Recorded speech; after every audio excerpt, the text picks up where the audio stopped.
जे चार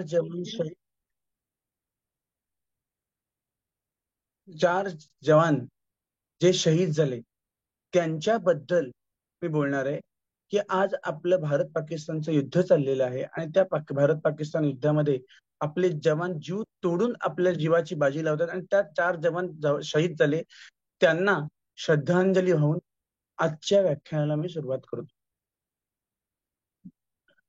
त्यांना वंदन करतो आणि जे योद्धे आज आपल्यासाठी लढतायत त्यांना देवाने बळ द्यावं आणि कोणतीही जीवितहानी आपल्या देशामध्ये होऊ नये एवढी प्रार्थना माऊलींच्या चरणी करतो आणि या प्रवासाला सुरुवात करतो मी आता.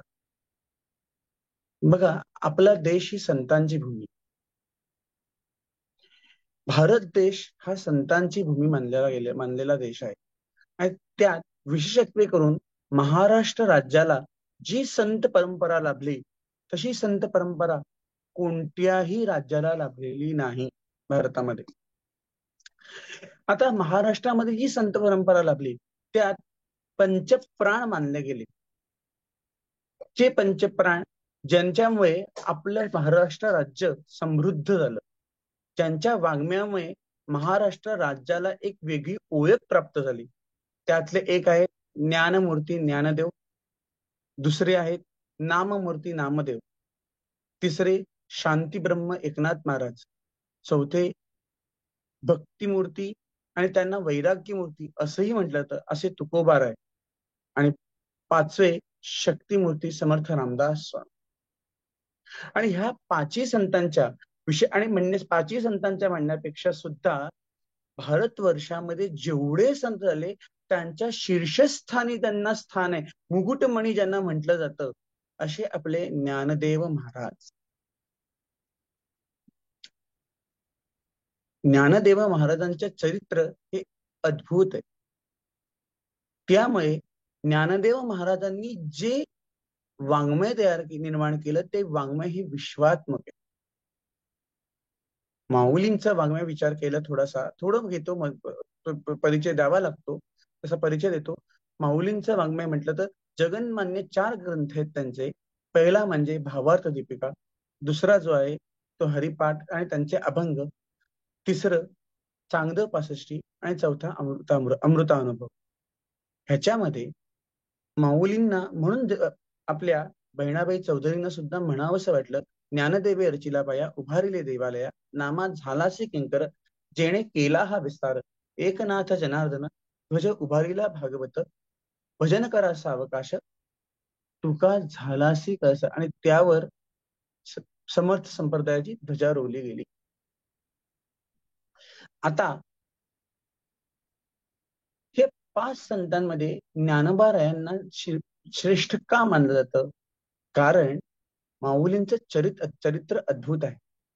तुम्हाला सगळ्यांनाच माहिती आहे की माऊलींना संन्यासाची पोरं म्हणून खूप छळलं गेलं. म्हणजे त्या निवृत्तीनाथ महाराज, ज्ञानदेव महाराज, सोपानदेव महाराज आणि मुक्ताबाई या 4ही भावंडांना प्रचंड छळ झाला.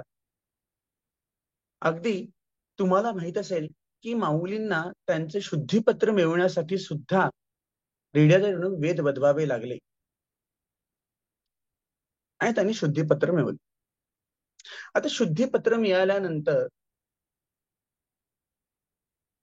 माऊली नेवासे नावाच्या एका छोट्या गावात गेली, 4ही भावंडही, आणि गावात फिरत गावातल्या लोकांनी त्यांचं स्वागत केलं, गावातल्या लोकांनी त्यांच्यावर भरभरून प्रेम केलं.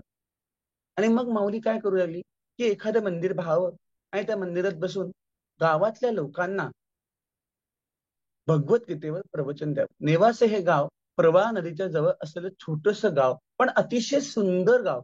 आणि त्या गावाला एक विशेष महत्व असं आहे की त्या गावामध्ये जो समुद्र मंथनाचा भाग आहे तो तिथे घडलेला आहे. म्हणजे मोहिनी राजाचं रूप घेतलं भगवान विष्णूंनी, मोहिनी रूप जे घेतलं ते मोहिनी रूप त्या ते ह्या नेवासे नावाच्या गावात घेतलं, म्हणून त्या गावाला विशेष महत्व.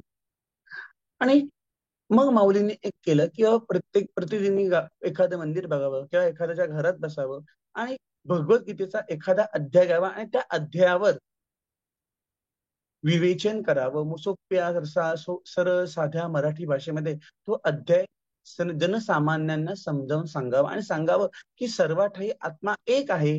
तेव्हा तुम्ही स्वतःला आणि परमेश्वराला वेगळं समजू नका. परमेश्वर आणि तुम्ही एकच आहात. अशातच एकदा एक प्रसंग घडला की ही चारही मुलं जात होती रस्त्याने आणि त्यांना एक दिसलं की एक सती आपल्या नवऱ्याच्या प्रित्याजवळ रडते. म्हणून माऊलींचं अंतःकरण तुटलं, पोटात खड्डा पडला त्यांच्या.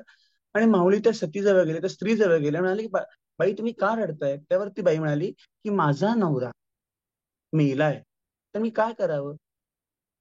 त्यावर माऊली म्हणाली, सच्चिदानंद असं मरूच शकत नाही, असं म्हणून माऊलींनी त्या मेलेल्या प्रेतावरनं हात फिरवला आणि तो मनुष्य जिवंत झाला. त्यावेळेपासून हा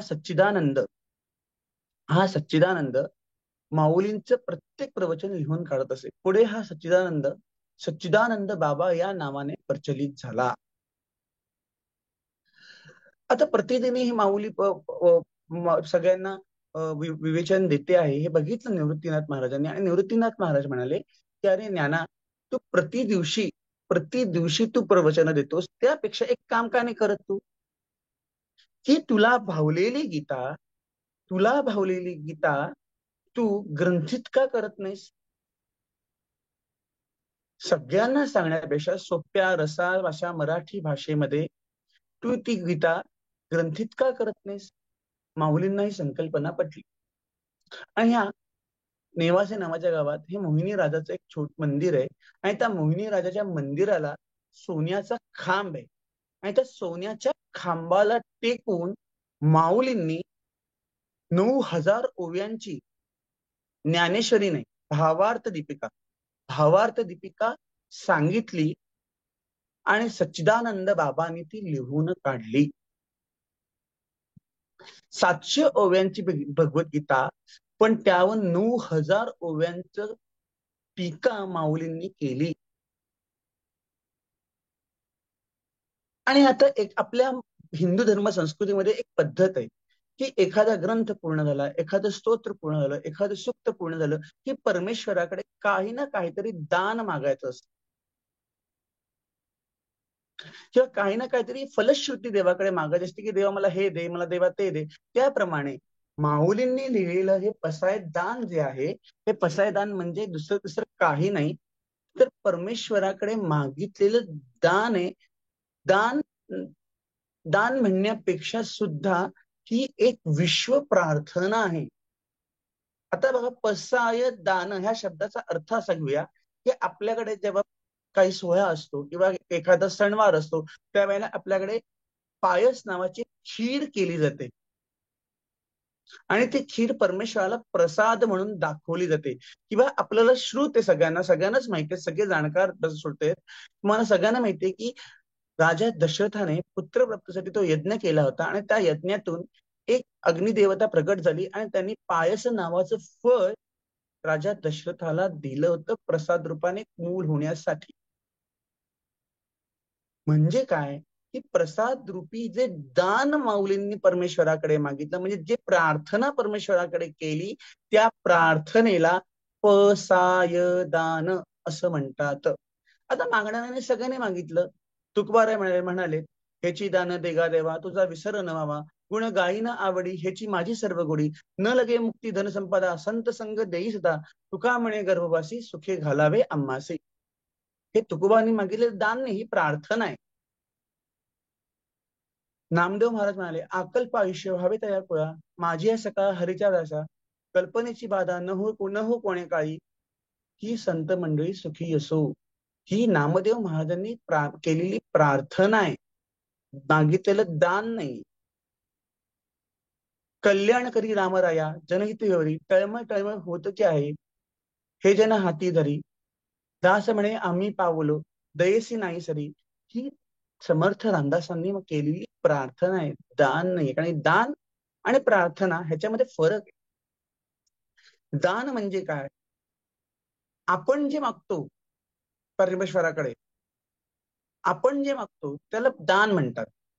आणि संत जे मागतात परमेश्वराकडे त्याला प्रार्थना म्हणतात. कारण की संतांकडे स्वतःसाठी मागण्यासारखं काहीच नाहीये.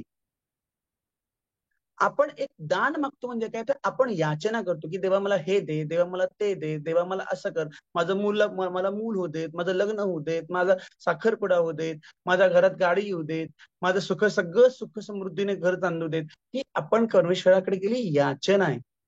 आणि विश्वाच्या कल्याणासाठी म्हणून संतांनी जे परमेश्वराकडे दान मागितलं त्याला प्रार्थना म्हणतात.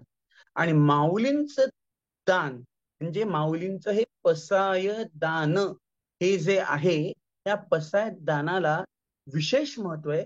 कारण हे पसाय दान विश्व प्रार्थना आहे, साधं दान नाही. त्याच्यामध्ये प्रत्येक आता एक एक ओवी मी घेत जातो, त्यातला अर्थ तुम्हाला समजावत जातो, म्हणजे कळेल तुम्हाला की माऊलींनी कुठल्या टोकाचं दान मागितलेलं आहे. पसाय दान ह्या शब्दाचा थोडक्यात अर्थ सांगतो की पसाय दानाचं बीज कशामध्ये आहे. बघा, तुकोबांना सगळ्या जगाने छळलं, नामदेवांना जगाने छळलं, नाथ महाराजांना जगाने छळलं, सावतोबांना जगाने छळलं, सगळ्या संतांना जगाने छळलं, तरी सुद्धा त्यांची समाजाप्रती असलेली सद्भावना किंवा त्यांची समाजाप्रती असलेली तळमळ याचं बीज ज्या एका स्तोत्रामध्ये किंवा ज्या एका प्रार्थनेमध्ये आपल्याला दिसून येतं, ती प्रार्थना किंवा ते स्तोत्र म्हणजे पसाय दान. आता माऊली एक एक मागणं काय मागते बघा. पहिले माऊली काय म्हणते, आता विश्वात्मके देवी येणे वाघ यज्ञे तोषावे, तोषोनी मज द्यावे पसाय दान हे. आता आता ह्या शब्दाला खूप महत्व आहे. की बाबा भूषणमुळे ऐकायला येते ना सगळ्यांना. हॅलो. हो हो, चांगलंच येतंय, काय प्रश्न ऐका नाही. ना. हा ठीक आहे. आता भूषणमुळे यांनी माझा एक कार्यक्रम ठरवला, कार्यक्रमाला मी बसलेलो आहे, मी तुमच्याशी बोलतोय, हे एवढं व्यवहारिक आता नाही.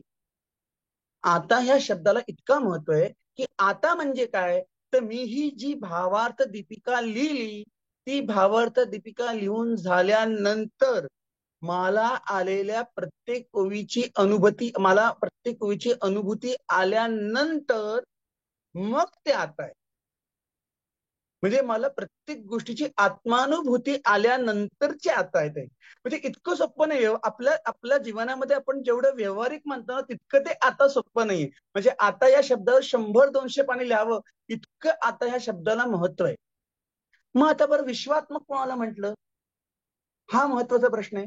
विश्वात्मक माऊलींनी सगळं सांगून ठेवलेलं आहे, काही सांगून नाही ठेवलं नाही. 15व्या अध्यायामध्ये माऊली सांगून ठेवले, आता विश्वात्मक माझा स्वामी निवृत्ती राजा, तो अवधारू वाघ पूजा ज्ञानदेव म्हणे.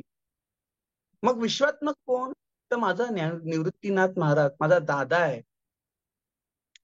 आता बघा कसं असतं की सद्गुरू आणि गुरु ह्याच्यामध्ये फरक आहे. सद्गुरू हा परमेश्वरापर्यंत माणसाला घेऊन जातो, म्हणून आता विश्वात्मक आहे देवे. विश्वात्मक का म्हटलं, त्याचं कारण आहे. आपल्या गुरुगीतेतला एक नेहमी म्हटला जाणारा एक श्लोक आहे बघा, ब्रह्मानंदम परमसुखदम केवलम ज्ञानमूर्तीम द्वंद्वातीतम गगन सदृशम तत्वमच्छादिलक्षम एकम नित्यम विमल वचनम सर्वधी साक्षीभूतम भावातीतम त्रिगुणितम सद्गुरुम तम नमामि. ह्याच्यामधला जो ब्रह्मानंद हा शब्द आहे ना, त्याचा फक्त मी अर्थ सांगतो आणि पुढे जातो. ब्रह्मानंद काय म्हणजे, ब्रह्मानंद म्हणजे आपल्याला असं वाटतं की ब्रह्मानंद म्हणजे ब्रह्मदेवाचा आनंद, पण नाही. तत्तरी उपनिषद सांगतात ब्रह्मानंद म्हणजे काय. तर ब्रह्मानंद या शब्दाचा अर्थ असा होतो की पृथ्वीवर सुख मिळाल्यानंतर जो आनंद प्राप्त होतो त्याला मनुष्य आनंद म्हणतात. त्याला 100 पटीने गुणलं की जो आनंद प्राप्त होतो त्याला गंधर्व आनंद म्हणतात. त्याला 100 पटीने गुणलं की जो आनंद प्राप्त होतो त्याला देवानंद म्हणजे देवांचा आनंद असं म्हणू आपण. आता सगळ्यांना वाटेल देवानंद, नाही, देवांचा आनंद. त्याला 100 पटीने गुणलं की कर्मदेवानंद म्हणतात त्याला. त्याला 100 पटीने गुणलं की त्याला जो आनंद मिळतो त्याला ब्रह्मादेवाचा आनंद म्हणतात. त्याला 100 पटीने गुणलं की त्याला इंद्रदेवाचा आनंद म्हणतात. त्याला 100 पटीने गुणलं की त्याला जो आनंद प्राप्त होतो त्याला प्रजापतीचा आनंद म्हणतात. आणि त्याला 100 पटीने गुणून जो आनंद प्राप्त होतो तो ब्रह्मानंद आहे. आणि हा असा आनंद ज्याच्या जवळ गेल्याने, ज्याच्या ठाई बसल्या गेल्यावर आपल्याला प्राप्त होतो, तो म्हणजे सद्गुरू आहे. आणि ह्या श्लोकामध्ये सद्गुरूंसाठी जी जी विशेषणं वापरलेली आहेत, ती सगळी विशेषणं माऊलींना निवृत्तीनाथ महाराजांमध्ये दिसून येतात. माऊली पुढे किती सद्गुरूंबद्दल आदर व्यक्त करते. माऊली ज्ञानेश्वरीमध्ये म्हणते, परी साचजी गुरुनाथे निमित्त करुणी माते प्रबंध व्याजे जगाते रक्षिले जाणा. काय मोठेपण आहे बघा, उदार अंतःकरण आहे माऊलींचं. माऊली काय म्हणते की हे जो प्रबंध आहे ना, तो प्रबंध माझ्या गुरु माऊलींनीच दिलेला आहे. फक्त निमित्त काय ते मला केलेलं आहे. बघा साधं, आता मी एक साधं व्याख्यान देतोय आणि मी असं म्हणेन का नाही माझ्या आईने दिलं म्हणून, नाही. आईकडे सुद्धा मी श्रेय देणार नाही. पण एवढं मन मोठं आहे माऊलींचं, की माऊली गुरुदेव म्हणते की एवढा मी 9,000 ओव्यांवर 9,000 ओव्यांची टीका केली, 9,000 ओव्या लिहिल्या, पण ते माझं नाहीच आहे. मग ज्ञानेश्वरी म्हणजे काय? तर ह्याचंही वर्णन माऊली सुंदर करते आपल्या ज्ञानेश्वरीमध्येच. जे उपनिषदांचे सार, सर्व शास्त्रांचे माहेर, परमहंसी सरोवर सेविजे जे. ते गीतेचा कलशू, संपूर्ण हा अष्टादशू, म्हणे निवृत्ती दासू ज्ञानदेवो. मी एवढं सगळं सांगतोय, त्याच्यामध्ये माऊलींनी सरळ सरळ सांगितलं की काय हे, तर हा उपनिषदांचं सार आहे. ब्रह्मसूत्रांचा त्याच्यामध्ये उपयोग केलेला आहे मी. आणि एवढंच नाही, की ज्यांना ज्यांना आत्मज्ञान प्राप्त झाले त्यांच्या त्यांच्या हंस हे रूपक वापरलंय माऊलींनी. आणि ह्या रूपकाचा अर्थ हंस आहे. म्हणजे हे हंस माझ्या भावाच्या दीपिका नावाच्या सरोवरामध्ये कशाही प्रकारे विहार करू शकतात, असं माऊली म्हणते. इतकं माऊलीचं अंतःकरण मोठं आहे. आता बघा, आता विश्वात्मक देवे, आता विश्वात्मके देवे येणे वाघ यज्ञे तोषावे. वाघ यज्ञ म्हणजे काय? माझ्या वाणीचा यज्ञ. मी हा ज्ञानेश्वरी रूपी जो वाणीचा यज्ञ मांडलेला होता, तो वाणीचा यज्ञ आता पूर्ण झालेला आहे. तेव्हा येणे वाघ यज्ञे तोषावे, तोषोनी मज द्यावे. मज हा शब्द जो आहे ना माऊलींचा, मज, तो स्वतःसाठी नाही बरं का, हा विश्वात्मक आहे.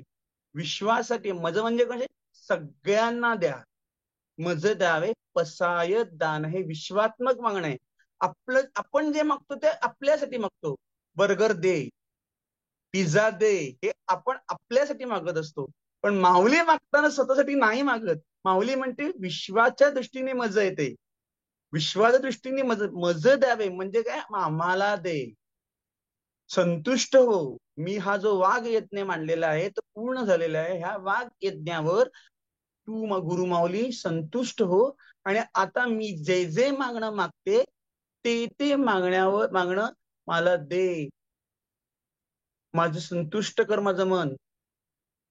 का? तर हे माझं मागणं माझ्यासाठी नाही, माझ्या विश्वासाठी आहे, माझ्या लेकरांसाठी आहे. आता ही झाली प्रस्तावना. माऊलींनी सरळ साधेपणाने सांगितलं, आता विश्वात्मके देवे येणे वाघ यज्ञे तोषावे, तोषोनी मज द्यावे पसाय दान. हे की हे विश्वात्मक परमेश्वरा, माझ्या गुरुनाथा, की हा मी जो वाघ यज्ञ मांडलेला आहे, माझा वाणीचा यज्ञ मी जो मांडलेला आहे, तो वाणीचा यज्ञ आता पूर्ण झालेला आहे. तो पूर्ण झालेला आहे, त्यावर आता आपण संतुष्ट आहोत. आणि संतुष्ट होऊन मला योग्य ते वरदान द्यावं जगाच्या कल्याणासाठी.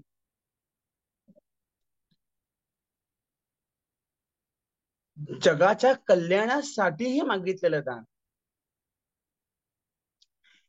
आता पुढची जी ओवी आहे ना, ती इतकी हे, माऊली काय म्हणते, जे खळांची व्यंकटी सांगतो तया सत्कर्मी रती वाढो, भूता परस्परे जडो मैत्र जीवांचे. आता ही जेव्हा मी ओवी अभ्यासतो ना, त्यावेळेला माझ्या नेहमी मनामध्ये विचार होतो की माऊलींनी पहिले दुष्ट लोकांसाठीच मागणं का मागितलं बरं? पुढे ज्या ईश्वरनिष्ठ महापुरुषांचं वर्णन केलंय माऊलींनी, त्या ईश्वरनिष्ठ महापुरुषांचा विचार का नाही आला माऊलींच्या मनात? आणि आणखीन पुढे जाऊन माझ्या मनात विचार येतो की ज्या सच्चिदानंद बाबांनी एवढ्या 9,000 ओव्या लिहून काढल्या, ते बरं असं का नाही म्हणाले की एवढ्या 9,000 ओव्या मी लिहून काढल्या, एवढं बसलो, माझी मान दुखायला लागली, पाठ दुखायला लागली, खांदा दुखायला लागला, आता बस, आता पहिले माझ्यासाठी काय ते मागा आणि मग परमेश्वराकडे दुसऱ्यांसाठी काय मागायचं ते मागा. पण ती गुरुमाऊली बस, मग लगेच मला उत्तर त्याचं मिळालं. मला उत्तर लगेच मिळालं. ते बसलेले होते विशाल कवीश्वर जवळ नाही, ते माऊलींजवळ बसलेले होते. आणि माऊली काय होत्या?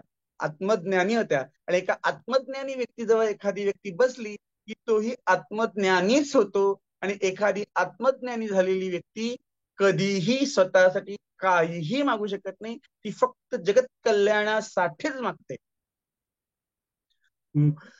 मग जे खळांची व्यंकटी सांगतो. आता व्यंकटी ह्या शब्दाचा अर्थ सांगताना कसं आहे माहितीये का? व्यंकटी या शब्दाचा अर्थ सांगताना काही जण सांगतात की व्यंकटी म्हणजे काय, तर वाकुडेपणा. पण मी थोडस विचार केला की जे खळ लोक असतात, जी खळ असतात, जी दुष्ट माणसं असतात, ती मुळात वाकुडीच असतात. मग वाकुडेपणाचा वाकुडेपणा कमी करा असं कसं माऊली मागेल? तर नाही, तसा अर्थ नाही. माऊली म्हणते जे खळांचे व्यंकटी सांडू म्हणजे काय, की जे खळ आहेत त्या खळ लोकांच्या बुद्धीमध्ये सुधार होऊ देत. बुद्धी, व्यंकटी याचा अर्थ होतो बुद्धी. बुद्धीत सुधार होऊ देत. मग खळ म्हणजे काय असतात? खळ लोक कशाला खळ कशाला म्हणायचं, दुष्ट कशाला म्हणायचं? तर गर्ग संहितेतलं एक सुंदर उदाहरण आहे की 18 दिवस, तुम्हाला सगळ्यांना माहिती की महाभारताचं युद्ध हे 18 दिवस चालू होतं. 17व्या दिवशी गांधारी म्हणाली, अरे दुर्योधना आता सुधर. सगळे तुझे अपतिष्ठ मेले, सगळे तुझा मित्र जवळचा तो गेला, तुला बिघडवणारा तुझा मामा मेला, सगळे मेले. आता तू त्या श्रीकृष्णाला शरण जा. तो भगवंत आहे, तो माफ करणार तुला. तो एकदा कोणी त्याला शरण गेले की तो त्याला माफ करतोच. आणि युधिष्ठिराचं म्हणशील तर त्याचं अंतःकरण इतकं मोठं आहे की तो तुला जवळ करेलच. आता हा खळ होता. ह्याने काय उत्तर द्यावं? मला बरोबर टेचतोय, पण कसं आहे, जानामी धर्म नच मे प्रवृत्ती, जानामी अधर्म नच मे निवृत्ती. म्हणजे मी धर्म काय ते जाणतो, पण धर्माने वागणं ही माझी प्रवृत्ती नाही. आणि अधर्म काय तेही मी जाणतो, पण त्यातनं मी निवृत्त होऊ शकत नाही. याला म्हणतात खळ. अतिशय दुष्ट.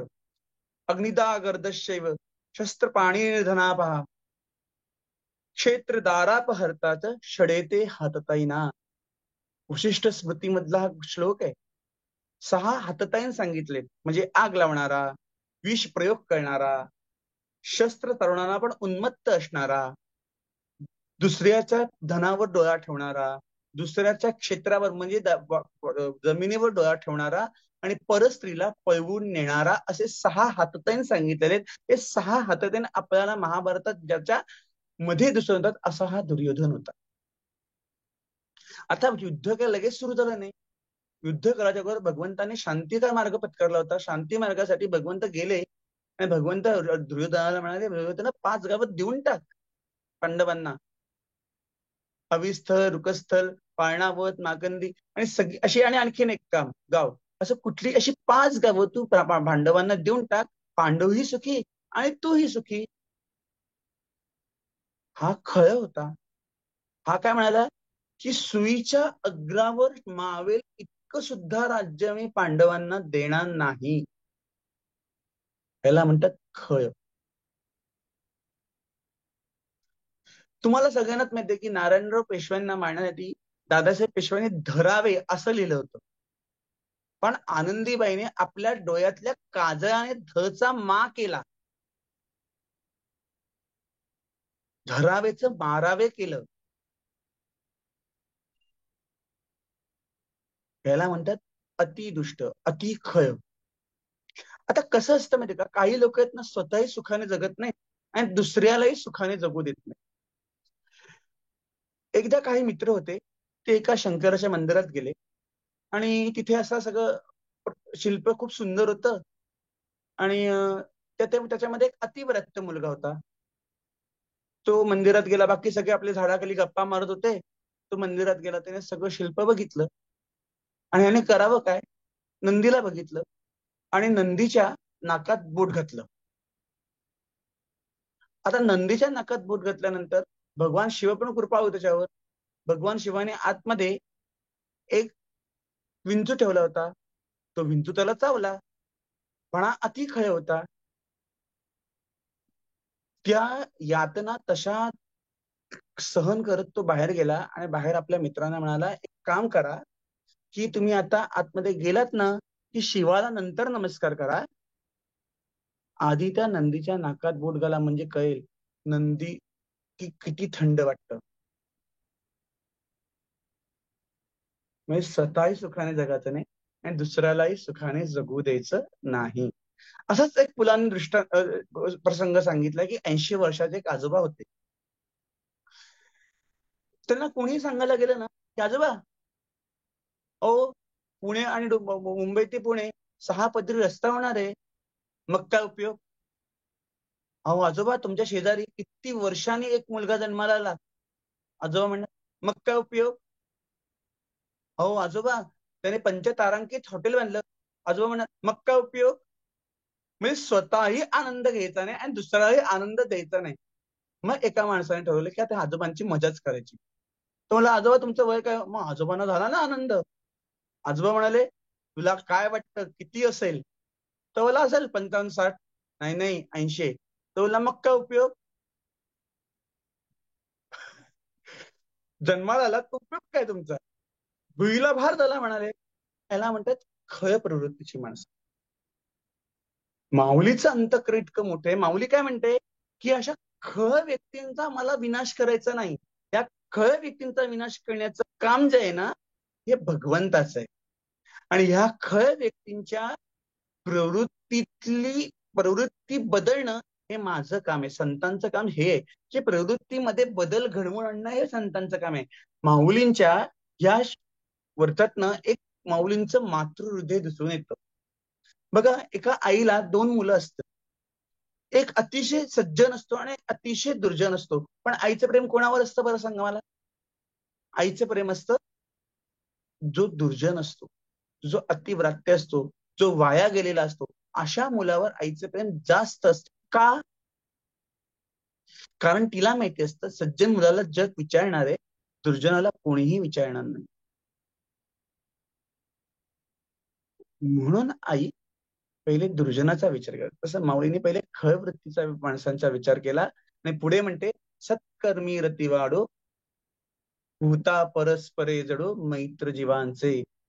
परस्परांमध्ये काय हो, तर त्यांच्यामध्ये सत्कर्म करण्याची वृत्ती निर्माण होते आणि अशा सत्कर्म करणाऱ्यांचा एक समूह तयार होऊन त्यांच्यामध्ये मैत्रभाव निर्माण होते. काय मोठा आणि व्यापक विचार करा. ह्याला म्हणतात व्यापक विचार. सत्कर्म म्हणजे काय, तर 18 पुराणांचं सार सांगताना व्यासाने सरळ लिहून ठेवलेले आहे. परोपकाराय पुण्याय पापाय परपीडनम. दुसऱ्यावर परोपकार करणं म्हणजे पुण्य, म्हणजे सत्कर्म. आणि दुसऱ्याला उगाच टोचण लावून बोलणं, दुसऱ्याला उगाच त्रास देणं ह्याला म्हणतात पाप, म्हणजे दुष्कर्म. वाल्या कोयानं नारदांना प्रश्न विचारला की सत्कर्म म्हणजे काय आणि दुष्कर्म म्हणजे.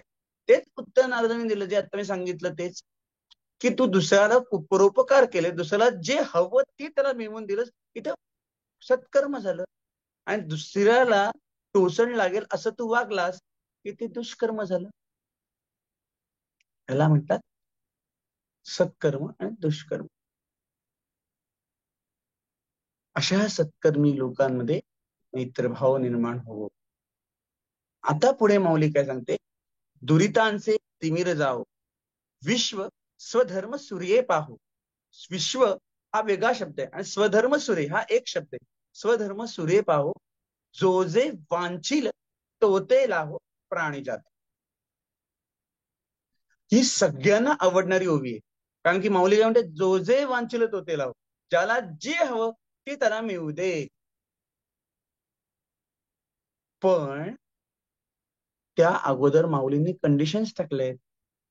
आता दुरितांचे तिमिर जाव असं म्हटलंय. मग हे दुरित म्हणजे काय, तर दुरित याचा अर्थ होतो दुरित, रित आणि दुरित अशा 2 संज्ञा आहेत, किंवा ऋत आणि अनृत.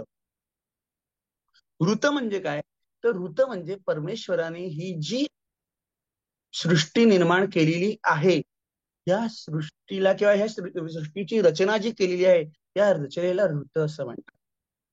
मग ह्या ऋताला धक्का लागला की काय काय होतं? कोरोनासारखे महारोग येतात, स्वाईन फ्लू सारखे महारोग येतात, गावाच्या गावं वाहून जातात, आणखीन वादळ वारा येतो, ओला दुष्काळ पडतो, सुका दुष्काळ पडतो. हे सगळं ऋताला धक्का लागला की गोष्टी घडतात. मग ऋत म्हणजे काय? तर ऋत म्हणजे एक साधं उदाहरण घ्या. आईच्या गर्भामध्ये मूल लहानाचं मोठं होत असतं. त्याला हात, पाय, कान, नाक, डोळे येतात बरं कुठून? त्याला ऋत म्हणतात. नारळामध्ये पाणी येतं कुठून? त्याला ऋत म्हणतात. मग मूल जन्माला आल्यानंतर आईला पाना फुटतो कसा? त्याला ऋत म्हणतात. हे सगळं परमेश्वराने निर्माण केलेलं आहे. आता एक गोष्ट सांगतो की बाबा मोदींनी ठरवलं की ठाण्यामध्ये एक सोन्याचा डोंगर बांधावा. नाही होऊ शकत. परमेश्वरी कृपा असल्याशिवाय किंवा परमेश्वराची इच्छा झाल्याशिवाय करता येणार नाही. साधं उदाहरण घ्या, शेतकरी जेव्हा शेतीसाठी विहीर खणत असतो त्यावेळेला तेव्हाच पाणी येतं ज्या वेळेला परमेश्वराची इच्छा होते किंवा परमेश्वराची कृपा होते त्यावेळेलाच ते पाणी येतं. याला ऋत म्हणतात. म्हणून माऊली म्हणतात. आपल्या अथर्व शीर्षामध्ये सुद्धा प्रतिज्ञात्मक खंड आहे दुसराच खंड आहे, ऋतम वचमी सत्यम वचमी. म्हणजे ऋतातला अधिष्ठित सत्य बोला असं गणक ऋषींनी बोलीन असं गणक ऋषींनी प्रतिज्ञा केलेली आहे. गणक ऋषी काय म्हणतात की ऋताला अधिष्ठित असं सत्य मी बोलीन. माऊली म्हणते हे ऋत एकदा जपलं पुढे काय करायचं तुम्हाला? विश्वाला स्वधर्माचा सूर्य पाहायला मिळू दे. मग स्वधर्म म्हणजे काय? स्वकर्तव्य म्हणजे काय? रामायणातलीच कथा सांगतो. प्रभू रामचंद्र राज्याभिषेक सोहळा होणार होता, सगळी विरुद्ध अंगावर घातलेली होती. आता राज्याभिषेक सोहळा होणार आणि माता कैकेयीच्या दालनामध्ये रामरायांना बोलवलं गेलं. वडिलांची एक सेकंद अवस्था बघितली, काय परिस्थिती बघितली. माता कैकेयीला विचारलं की काय परिस्थिती आहे, कशामुळे झालं? पुढे विचारलं. माता कैकेयी बोलली त्यांना सांगता येत नाही म्हणून मी तुला सांगते की तुला 14 वर्ष वनवासात जायचंय आणि भरताला राज्य द्यायचंय. वडिलांचं मौन हेच रामरायांनी आज्ञा मानली, विरुद्ध सगळी उतरून ठेवली. माता कौशल्याची हे काढली, समजूत काढली. लक्ष्मण काय ऐके ना, शेवटी लक्ष्मणाकडनं मान्य करून घेतलं की बाबा ये बाबा माझ्याबरोबर चल तू. आणि माता सीतेच्या कक्षात गेले. अंगावर सगळी भगवी वस्त्र होती. आता वनात जायचंय. माता सीतेला म्हणाले आता तुझ्यावर एक मोठी जबाबदारी आहे की माझ्या आई वडिलांना तुला सांभाळायचंय, माझ्या आई वडिलांची तुला काळजी घ्यायची. आत्ता जी सीता असते तर काय बोलली असती? मोबाईल घेऊन जा, नीट चार्जिंग करून ठेवा आणि माझ्यासोबत कॉन्टॅक्ट मध्ये राहा म्हणजे झालं. पण माता सीतेला ऋत कळलेलं होतं. तर माता सीता काय बोलली? स्वधर्म तिला कळलेला होता. माता सीता बोलली काय बोलली? निरूप माझा कसला घेता, जेथे राघव तेथे सीता. म्हणजे जेथे राघव तेथे, ह्याला म्हणतात स्वधर्म स्वकर्तव्य. लोकमान्य टिळकांकडे एक ब्रिटिश अधिकारी आला आणि तो म्हणाला की तुम्ही ह्या कोऱ्या कागदावर साईन करा, तात्काळ तुमची बंडालीची शिक्षा आहे ना रद्द होईल, बंद होईल. आपण असतो काय केलं असतं, कुठल्या अजून कागदांवर करायची साईन करतो. पण लोकमान्य टिळक म्हणाले नाही, मी मंडालेमध्ये मेलो तरी चालेल पण मी ह्या कागदावर साईन करणार नाही. त्याला म्हणतात स्वधर्म स्वकर्तव्य. आमचे सावतामाई अरणगावचे राहणारे पण कधीही पंढरीला गेले नाहीत. त्यांच्या दारावरनं वारी जायची आणि त्या दारावरनं वारी गेली की वारकऱ्यांना सांगायचे माझा पंढरपूरच्या पांडुरंगा नमस्कार सांगा बरं का. आणि मळ्यातली काय भाजी भाजी असायची, भाजीपाला असा द्यायची आणि सांगायचे पंढरपूरच्या पांडुरंगा पुढे ठेवा. एका वार्ताहराला वाटलं की हा मनुष्य अरणगावापासून पंढरपूर इतकं जवळ असताना कधीही पंढरपूरला येत नाही, ह्याचा नमस्कार सांगायला काही हरकत नाही, पण हा का येत नाही काय कळत नाही. म्हणून त्याने विचारलं अहो तुम्ही का येत नाही?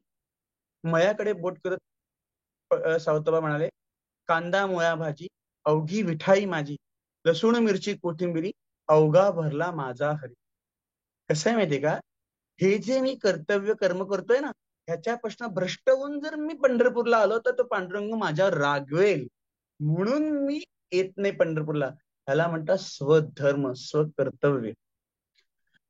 बॅरिस्टर झालेले सावरकर काय परिस्थिती होती की ज्या जलयानातनं त्यांना नेलं गेलं त्या जलयानाच्या बेसमेंटला त्यांना बसवलेलं होतं. 30-40 लोक जिथे कुंभाची, तिथे 50-60 लोक उमली होती आणि त्यांना बसायला जागा कुठे मिळाली असेल? बॅरिस्टर झालेली व्यक्ती, बसायला कुठे जागा मिळाली असेल? तर एक पिंप होतं, त्यातच सगळ्यांनी सार्वजनिक विधी करायचे आपले, आणि त्या पिंपाला वरतून एक अर्धी लाकडी फळकूड होती. विचार करा, त्या पिंपाच्या बाजूला सावरकरांना बसायला जागा मिळाली. विचार करा काय दुर्गंध सुटला असेल, किती वाईट परिस्थिती झाली असेल त्यांची. तरी सुद्धा त्यांना स्वधर्म कळलेला होता, स्वकर्तव्य समजलेलं होतं. म्हणून त्यांनी स्वतःला बाहेर पडले नाहीत, पळून जाण्याचा प्रयत्न त्यांनी केला नाही. आणि 14-13 जवळजवळ 11 वर्ष ते अंदमानच्या तुरुंगामध्ये होते. नंतर ते 2-3 वर्ष दुसऱ्या तुरुंगामध्ये त्यांनी काढले. त्याला म्हणतात स्वधर्म स्वकर्तव्य. आपण म्हणतो पुंडलिकामुळे पंढरपूरचा पांडुरंग 28 लोक विटेवर उभा आहे. पण हे बघताय का तुम्ही की पंढरपूरच्या पांडुरंगाने सुद्धा पुंडलिकाची परीक्षाच पाहिली, की हा आपलं स्वकर्तव्य स्वधर्म सोडून माझ्याजवळ येतोय का? आता बघा, एक साधं उदाहरण घ्या. आपल्या दारात आपला इष्ट देवत आली, स्वामी समर्थ आले, गजानन महाराज आले, तर आपण आपल्या घरातलं काम सुरू आणि पहिले त्यांच्याकडे जाऊ. पण पुंडलिकानं काय केलं? त्या पंढरपूरच्या पांडुरंगाच्या दिशेनं वीट फेकली. का? तर त्याला त्याचा स्वधर्म कळलेलं होता, स्वकर्तव्य कळलेलं होतं. हा स्वधर्म, हा स्वकर्तव्य कळल्यानंतर माणसाला आत्मज्ञान प्राप्त होतं. आणि ते आत्मज्ञान प्राप्त झाल्यानंतर मग माणूस स्वतःसाठी असं काहीच मागत नाही, तो जगत कल्याणासाठीच मागतो. म्हणून माऊली म्हणते, जो जे वांछिल तो ते लाहो. हे जो जे वांछिल तो ते लाहो, हे त्यासाठीच आहे. पुढे तर माऊली इतकं सुंदर बोलते, वर्षित सकळ मंगई ईश्वर निष्ठांची मांडी आई, अनवरत भूमंडळी भेटतू भूता. अनवरत हा शब्द जो आहे तो 2 क्रियापदांसाठी वापरलेला शब्द आहे. अनवरत हा शब्द जो आहे तो एक क्रियापद, वर्षित म्हणजे वर्षा होणे, अखंडित वर्षा होणे, आणि एक अनवरत भेटत राहणे. काय माऊली म्हणते? अनवर्त वर्षावा. कशाचा? मंगई म्हणजे मांगल्याचा वर्षावा. आता आपल्या दृष्टीने मांगल्य काय? तर सत्ता, पैसा, संपत्ती आणि सर्व प्रकारची सुख. पण माऊलींच्या दृष्टीने मांगल्य काय? तर माऊलींच्या दृष्टीने मांगल्य म्हणजे भक्ती, ज्ञान, विवेक आणि समाधान. आता भक्ती म्हणजे काय? तर भक्ती म्हणजे विवेकानंदाने सांगितलं, समर्पण भावनेतनं तुम्ही एखाद्यावर केलेलं प्रेम, मग ते परमेश्वर असेल, व्यक्ती असेल वा एखादी वस्तू असेल, त्याला भक्ती असं म्हणतात. आमचे गोंदवलेकर महाराज म्हणतात, तुम्ही सर्वस्व मधलं सर्व सगळं बाजूला टाका, फक्त स्व परमेश्वराला अर्पण केला की तुम्ही परमेश्वराची भक्ती केली. आमच्या श्री महाराजांकडे म्हणजे गोंदवलेकर महाराजांकडे एक आजी आल्या आणि म्हणाल्या की भक्ती किती करावी आणि नाम किती घ्यावं. तर गोंदवलेकर महाराज म्हणाले की माझ्या जरा खांद्याला कान लावा तुमचा. बाईंनी कान लावला आणि त्या खांद्यातनं श्रीराम जयराम जय जयरामचं नामस्मरण तिच्या कानावर पडलं. म्हणाले अशी भक्ती करायची आणि एवढं नाव घ्यायचं की आपल्या नसा नसात परमेश्वर भिनला पाहिजे. त्याला म्हणतात भक्ती. त्याला म्हणतात, भगवंताला 11व्या अध्यायाच्या शेवटी अर्जुनाने विचारलंय की भक्ती म्हणजे काय? तर भगवंताने छान उत्तर दिलं. भगवंत म्हणाले, सकाळी उठल्यापासून ते रात्री झोपेपर्यंत तू जी जी कर्म करतोस ती मला अर्पण कर, भक्ती झाली. आत्ताच परवाला माझ्या विचारणात एक विचार आला, तो सद्गुरू वामनराव पैंचा विचार आला, जे आता मी म्हटलं की ऋता अधिष्ठित कर्म करावं माणसाने. ते हेच म्हणतात की एखाद्या व्यक्तीने ऋता अधिष्ठित कर्म केलं की ती भक्ती झाली. आता ही अशी भक्ती जर तुम्ही करू लागलात की तुम्हाला त्यातून आत्मज्ञान प्राप्त होतं. म्हणजे ज्ञान ह्या शब्दाचा खरा अर्थ असा होतो, ज्ञा या धातूचा अर्थ असा होतो जाणीव होणे किंवा जाणून घेणे, त्याला ज्ञान असं म्हणतात. मग एखाद्या आपल्याला आत्मज्ञान प्राप्त झालं की त्याला जाणीव झाली असं म्हणायचं. किंवा आता एक गोष्ट आहे की आता मी बघताय तर मला मी कॉमर्स स्टुडंट आहे, तर मला जाणीव झाली की नाही मी बोलू शकतो. एखादा सायन्सचा स्टुडंट आहे पण त्याला वाटतंय की नाही मी नाचू शकतो, मी गाऊ शकतो, आणखीन काय काय मला माझ्या अंगात पाककला आहे, याची जाणीव जेव्हा आपल्याला होते ना तेव्हा ते खऱ्या अर्थी ज्ञान प्राप्त झालं. आणि आत्मज्ञानाची व्याख्या करताना रामकृष्ण परमहंस म्हणतात की जगाची पर्वा न करता जी व्यक्ती एखादं सत्कर्म करते तेव्हा समजायचं की त्याला खऱ्या अर्थी आत्मज्ञान प्राप्त झालं. उदाहरण द्यायचं झालं तर नाथ महाराजांचं घ्या.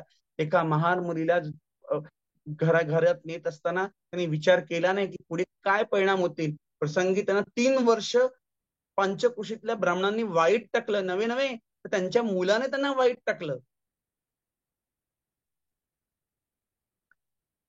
पण त्यांना स्वधर्म कळलेला होता. त्यांना खरं ज्ञान झालेलं होतं. त्यांना खरं आत्मज्ञान झालेलं होतं. आता विवेक म्हणजे काय? हे आत्मज्ञान झालं की आपल्याला विवेक समजतो. विवेक ह्या शब्दाचा अर्थ कुठे बोलावं आणि कुठे बोलू नये याचं ज्ञान माणसाला झालं. ज्ञान म्हणजे याचं ही गोष्ट एकदा कळली की त्याला विवेक कळला. विवेक ह्या शब्दाचा एक फोड केली मी. योग्य विचार आणि योग्य वेळ साधून केलेलं कर्तव्य म्हणजे विवेक. ह्याला म्हणतात विवेक.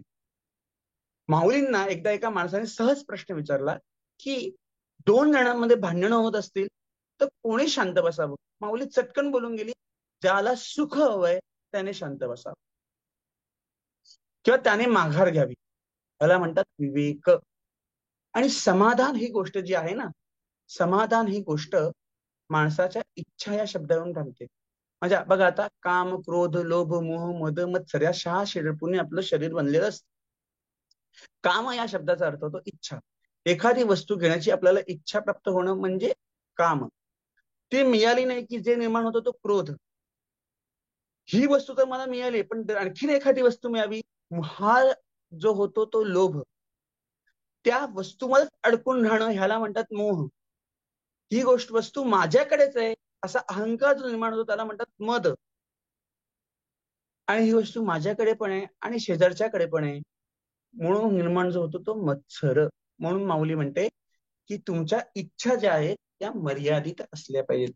मग त्या इच्छा केव्हा मर्यादित असतील तर ईश्वर निष्ठांची मांडियाही तुम्हाला भेटत राहिली तर, ते तुम्हाला त्यांचं ज्ञानामृत पाजत राहिले तर. मग ईश्वर निष्ठांची मांडियाई म्हणजे काय?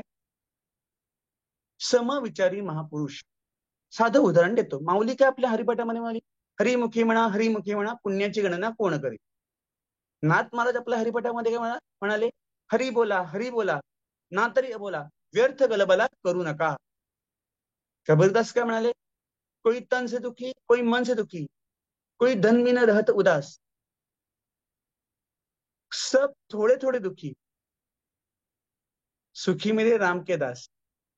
समर्थ काय म्हणाले, जनी सर्व सुखी असा कोण आहे विचारे मना तू तर शोधून पाहे. तुकोबाराय काय म्हणाले, सुख पाहता जवा एवढे दुःख पर्वता एवढे. म्हणजे सगळ्यांची भाषा वेगळी आहे पण विचार एक आहे. पण त्यामध्ये सुद्धा आणखीन एक अट आहे. माऊली म्हणते ते ईश्वर निष्ठ असले पाहिजेत, संसार निष्ठ नको. कारण की 2 प्रकारची माणसं असतात. जे आपण आहोत ते संसार निष्ठ आहोत, संसार आसक्त आहोत. आपण आपण जे परमेश्वराकडे मागतो ते फक्त आणि फक्त आपल्या संसारासाठी मागतो. पण संतांनी जे मागितलं परमेश्वराकडे ते स्वतःसाठी कधीच मागितलं नाही, समाजासाठी जगत कल्याणासाठीच मागितलं. म्हणून माऊली म्हणते अशा ईश्वरनिष्ठ महापुरुषांची मांडी आई आणि त्यांची संग तुम्हाला लाभत राहिला पाहिजे. ते अनवरत भेट तू बटा अखंडितपणे ते भेटत राहिले पाहिजेत. मग बरं आता अखंडितपणे भेटत राहिले पाहिजेत. ईश्वरनिष्ठ महापुरुष असतात कसे? चळा कल्पतरूंचे आरव चेतना चिंता मणीचे गाव बोलते जे अर्णव पियुषाचे. ते चलाय. काय काय जण म्हणतात चला पुढे चला. कारण की पसायदान ही असं गोष्ट आहे की एखादं कीर्तन संपलं मग कीर्तनाची सांगता म्हणून म्हणायचं पसायदान. एखादं भजनीय मंडळ आहे भजनी आता भजनाचं संगता करायची म्हणून म्हणायचं म्हणून पसायदान. पण पसायदान म्हणताना माऊलीने काय काय सांगितलंय त्याचा अर्थ काय? चला म्हटलंय. चला म्हणजे चल आणि अचल. संत जर एकेच ठिकाणी रोशन राहिले जगाचा उद्धार कसं करणार? तुकोबांनी सांगितले आम्ही वैकुंठवासी आलो याचे कारणासी बोलले जे ऋषी साच वर्ताया. आमचं कार्यच आहे फिरत राहणं आणि जे ऋषींनी सांगितलेलं आहे ते प्रत्यक्षात आणण्यासाठी मग त्यासाठी अचलच राहिले पाहिजेत ते. चलच राहिले पाहिजेत, माफ करा, चलच राहिले पाहिजेत. ते अचल असून चालणार नाही, एका जागेवर स्थिर बसून चालणार नाही त्यांना.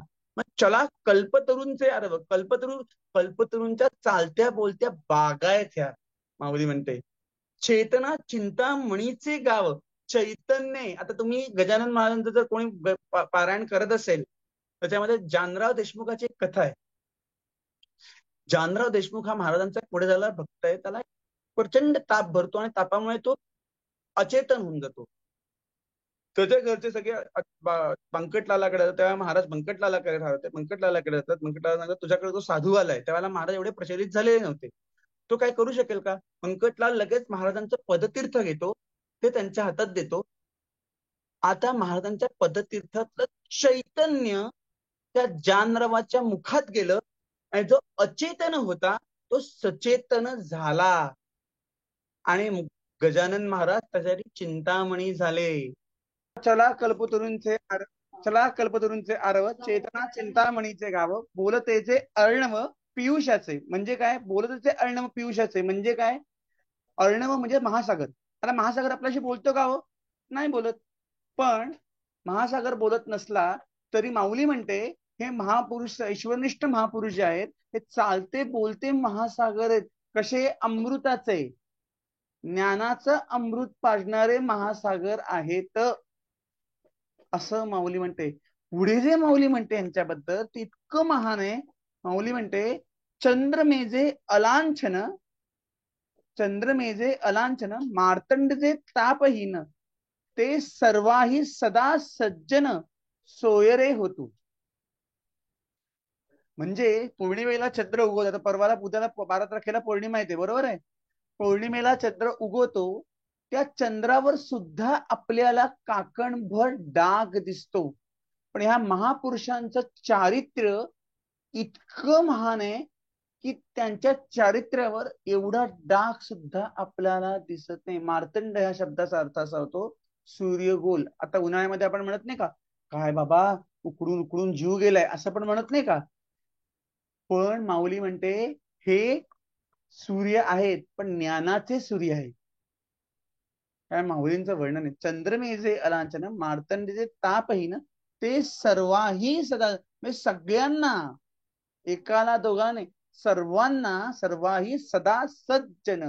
सत हा शब्द, संत हा शब्द, सत ह्या धातूचा बहुवचन आहे.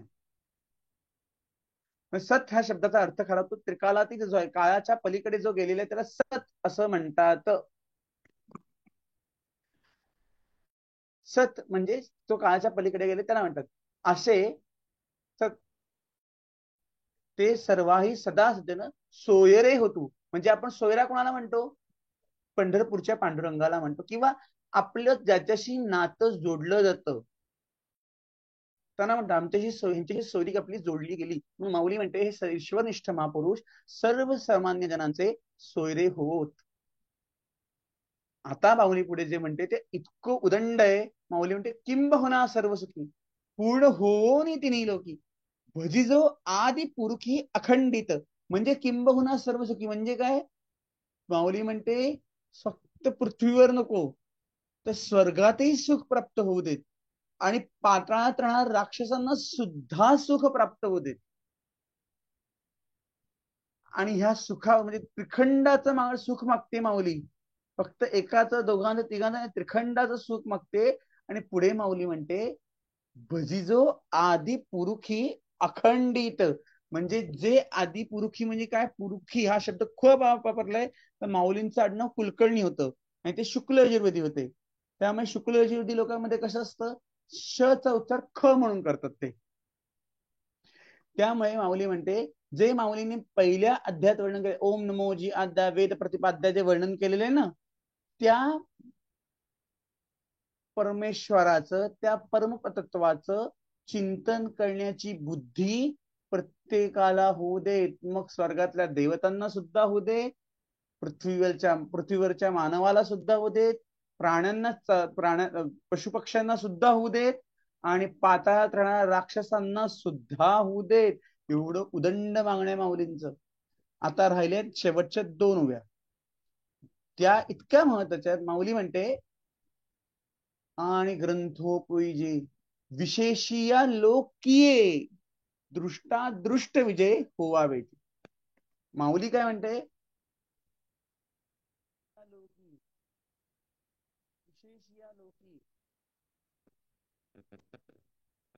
मनुष्य मात्रालाच का ग्रंथाच्या बद्दल सांगितलं माऊलींनी?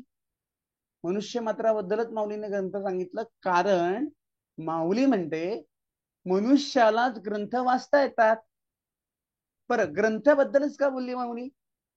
का बद्दल का बरं कादंबरी बद्दल बोलली नाही? का बरं एका ललित लेखाबद्दल बोलली नाही? तर वाङ्मय आणि साहित्य ह्याच्यामध्ये फरक आहे. वाङ्मय म्हणजे काय असतं, तर वाङ्मयातली प्रत्येक गोष्ट ही सत्य असते, पण साहित्यातली प्रत्येक गोष्ट ही सत्य असेलच असं नाही. वाङ्मय माणसाला स्थिर करतं, साहित्य माणसाला अस्थिर करतं. वाङ्मय माणसाला शांत करतं, तर साहित्य माणसाला अशांत करतं. आणि वाङ्मय हे जगत कल्याणासाठी असतं, तर साहित्य हे माणसाला राजकीय पुरस्कार मिळवण्यासाठी असतं. हा फरक सांगते माऊली. आणि पुढे जे म्हणते माऊली, दृष्टादृष्ट विजय होवा वेजी. दृष्ट आणि अदृष्ट. दृष्ट म्हणजे जे भोग आपण आता भोगतो आहोत ते भोग, आणि अदृष्ट म्हणजे जे भोग पुढे आपल्या वाटेला येणार आहेत. ते आता आपण म्हणतो ना, काय बाई पुढे काय वाढून ठेवले काय माहिती, हे जे म्हणतो ना ते. मग जे पेरणार आहात तेच उगवणार आहे. जसं तुम्ही समोरच्याशी वागणार तसंच पुढे समोरचा तुमच्याशी वागणार. एक उदाहरण सांगतो. संदीपनी ऋषींच्या आश्रमामध्ये भगवान श्रीकृष्ण आणि सुदामा दोघं शिकत होते. एक दिवस गुरुमाता म्हणाला, जा म्हणे मला चुलीसाठी लाकडं हवीत, जा रानात जा आणि लाकडं तोडून आणा. भगवान श्रीकृष्ण तरा पुढे चालत गेले, सुदामा मागून जात होता. तसंच गुरुमाता म्हणाल्या की अरे सुदामा जरा थांब, हे दही पोहे घे, तुम्हाला दोघांना शिदोरी म्हणून हे दही पोहे घे. सुदामाने दही पोहे घेतले, काम झालं आणि भगवंत म्हणाले, सुदामा मला झोप आली रे, मी जरा झोपू का? त्यावर सुदामा म्हणाला, हो झोप की. भगवंत सुदामाच्या मांडीवर झोपले. आता भूक लागली सुदामाला. मग सुदामाने काय करावं, ते दहीपोहे खायला सुरुवात केली आणि संपवले दहीपोहे. तसं भगवंत चटकन उठले, म्हणाले, काय करतो सुदाम्या? तसं सुदामा म्हणाला, विष्णू सहस्त्रनाम म्हणतोय म्हणाला. म्हणाले ठीक आहे. मग उठल्यानंतर भगवंत म्हणाले, अरे सुदाम्या, गुरुमातांनी काही शिदोरी बांधून दिली नाही का, भूक लागली रे आता? सुदामा म्हणाला, अरे दिली नाही हो, नाही नाही दिली. आणि पुढे म्हणतात की सुदाम्यानं खूप विष्णू सहस्त्रनामाची पारायण केली, पण त्याचा फायदा काय होईना. ज्या वेळेला सुदामा तेच दहीपोहे घेऊन भगवंताच्या द्वारकेत गेला, त्यावेळेला भगवंताने सुदाम्याचे पाय दाबलेले आहेत. एवढंच नव्हे तर सुदाम्याला सांगितलं की आता हे मी दहीपोहे तुझे खाल्लेले, ते त्यावेळेला पेंडिंग राहिलेले होते, ते आता खाल्ले, तुझी आणि माझी बॅलन्स शीट टॅली झाली. आता तुला तू केलेल्या सगळ्या विष्णू सहस्त्रनामाचं सुख मिळणार. आणि घरी जाऊन बघतो तर त्याला श्रीमंती लाभलेली होती. आणि पुढे माऊली म्हणते, एथ म्हणे श्री विश्वेश्वराव, हा होईल दान पसाव, येणे वरे ज्ञानदेव सुखिया झाला. माऊली म्हणते, निवृत्तीनाथ महाराज म्हणाले, ज्ञाना काय मागितलंस? किती सुंदर मागणं मागितलंस. स्वतःसाठी काही काही म्हणून काहीच मागितलं नाही, फक्त सगळ्यांसाठी मागितलं, जगत कल्याणासाठी मागितलंस. तू जे जे मागितलंस ते सगळं तुला मिळणार. जे खळ लोक आहेत त्यांची बुद्धी सुधारेल, ते सत्कर्माकडे जातील, सत्कर्मी लोकांचा समूह निर्माण होईल, त्यांच्यामध्ये मैत्र भाव निर्माण होईल, दुरितांचं तिमिर दूर होईल. त्याचप्रमाणे सगळ्या विश्वाला स्वधर्माचा सूर्य दिसेल, आणि ज्याला जे हवं ते सगळं मिळेल. सर्वसामान्य जगाला, जनतेला विश्वनिष्ठ महापुरुषांचा संग लाभेल, ते त्यांचे सोयरे होतील. मनुष्य दृष्टावर विजय मिळवेल. सगळं सगळं तू जे जे काही मागितलंयस ते सगळं तुला प्राप्त होईल. मी प्रसन्न झालोय, तथास्तु. आणि पुढे माऊली म्हणते, येणे वरे ज्ञानदेव सुखिया झाला. बघा, माऊली मुळात आत्मतुष्ट होती. सुखी होण्यासारखं माऊलीकडे काय होतं? पण फक्त माऊली म्हणाली, मी सुखिया झालो. का झालो? माझ्या गुरुदेवांनी मी जी जगत कल्याणाची ही प्रार्थना केलेली आहे, त्या प्रार्थनेवर खुश होऊन आनंदित होऊन मला हे वरदान दिलं. आता हे पसायदान जे आहे, हे पसायदान बघा, आपल्याला वाटतं की म्हणतो 1.5 मिनिटात आपण म्हणतो आणि मोकळे होऊन जातो. पण ह्यातलं तत्वज्ञान मी आत्ता खूप थोडक्यात घेतलं. खूप सांगण्यासारखं आहे त्याच्यामध्ये. म्हणजे 1 ते 1.5 तासामध्ये पसायदान मावणारं नाही. पुढे माऊली म्हणाली, 21 वर्षाची माऊली झाली. नामदेव महाराजांना म्हणाली, चला आपण तीर्थाटनाला जाऊया. तीर्थाटन केलं माऊलींनी. गुरुदेवांची आज्ञा घेतली आणि वयाच्या 21व्या वर्षी माऊलींनी संजीवन समाधी घेतली आणि 4 जगतमान्य ग्रंथ माऊलींनी निर्माण केले. एक भावार्थ दीपिका, ज्याला आपण ज्ञानेश्वरी म्हणतो. दुसरे हरिपाठ. त्यानंतर माऊलींनी केलेले अनेक असे सुंदर अभंग आहेत की जे आपल्याला तोंडावर असतात. असे सुंदर अभंग.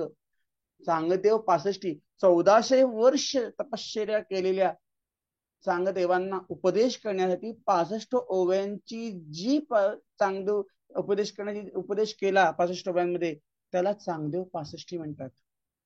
आणि अमृता अनुभव हा तर ग्रंथ इतका अलौकिक आहे की मोठ्या मोठ्या जनसामान्य माणसाला सुद्धा त्यातलं तत्वज्ञान कळणार नाही, इतकं निखळ तत्वज्ञान माऊलींनी मांडून ठेवले.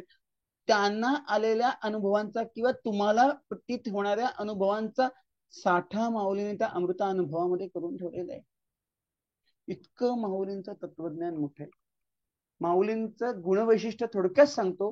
सांगा झालं तर ज्ञानोत्तर भक्ती आहे, रसकल्लोळ आहे, दूरदृष्टी आहे आणि माऊलींना क्रांतिदर्शत्व म्हणतात. क्रांतदर्शित्व आहेत ते, क्रांतिकारी विचार आहेत त्यांचे. आणि सर्वात महत्वाचा भाग, त्यांनी राष्ट्रीय आणि सामाजिक केली असलेली त्यांची नीतिमत्ता, हे त्यांचे गुणवैशिष्ट्य आहे. म्हणून माऊलींचे चरित्र हे अगाध आहे. आणि माऊलींच्या चरित्रामध्ये आपल्याला लिखित स्वरूपात कोणीही लिहिले नाही, पण फक्त नामदेव महाराजांनी माऊलींचं चरित्र त्यांच्या गाथेमध्ये आदी, तीर्थावळी आणि समाधी अशा 3 अवस्थांमध्ये लिहून ठेवलेले आहे. 21व्या वर्षी माऊलींनी समाधी घेतली आळंदीला. त्यानंतर सोपान देवांनी समाधी घेतलेली आहे. त्यानंतर मुक्ताबाई अंतर्धान पावल्या आणि त्र्यंबकेश्वरी शेवटी निवृत्तीनाथ महाराजांनी समाधी घेतली. याचं सगळं वर्णन नामदेव महाराजांनी केलेलं आहे. म्हणून माऊलींच्या चरित्रामध्ये 2 संतांना अनन्यसाधारण महत्व आहे. ते म्हणजे एक नामदेव महाराज आणि दुसरे ज्या नाथ महाराजांनी माऊलींची महाभारत दीपिका ही प्रतिशुद्ध केली, त्या एकनाथ महाराजांचं खूप अनन्यसाधारण महत्व आहे. आता ह्या ठिकाणी आपण समोरासमोर नाहीत म्हणून, पण आज सगळ्यांनी घरी जाऊन सगळेजण पसायदान म्हणतील आणि झोपतील असं मला वाटतं. आणि यथाशक्ती आता भक्ती मध्ये अडथळा आला, पण माऊलींनी तो दूर केला आणि माऊलींच्या आशीर्वादाने आज आपलं हे जे सेशन आहे ते खूप छान पार पडलेलं आहे. तर मी एवढं बोलून माझे शब्द थांबवतो किंवा माझ्या शब्दांना मी फक्त स्वल्पविराम देतो असं म्हणतो, कारण की माऊलींच्या चरित्राला स्वल्पविरामाखेरीज शब्द नाहीत, पूर्णविराम कधीही देता येणार नाही. धन्यवाद.